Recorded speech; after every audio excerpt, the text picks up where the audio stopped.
Good afternoon, Timmy Talkers, and I'm here in Brighton in my mate's studio, and we're going to do the first ever live question and answer.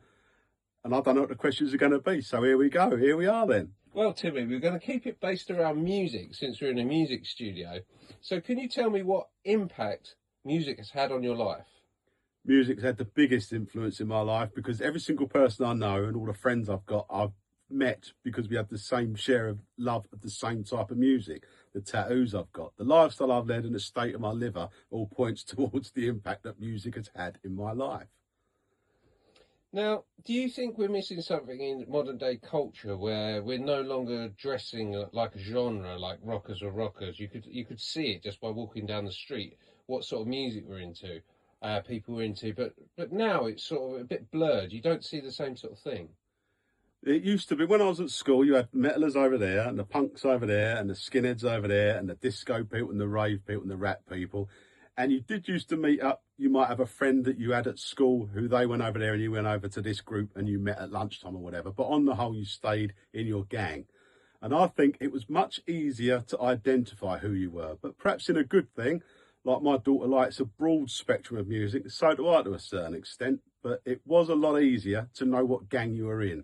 But that's just the nature of stuff, just changes, doesn't it? Do you think this is to do with like streaming and Spotify? People just get fed music now. They don't choose to listen to music. They just force fed it via playlists and stuff like that.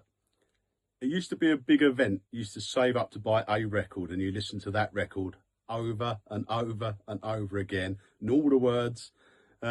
Streaming nowadays, it does suggest different things. The most annoying thing about streaming, especially on concept albums, they spend hours and hours and hours working out what ways the song should go to full a big story or a big narrative. Now people take one song out the middle of the record, which I don't like, or even more annoyingly, skip the song before they listen to the entire song. Gets on my tits. Everybody does it.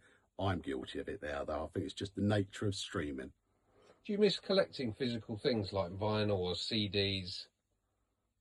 I think the market for it has got a bit better because they actually market it as a collectible now rather than just they'll print 1,000 records or something.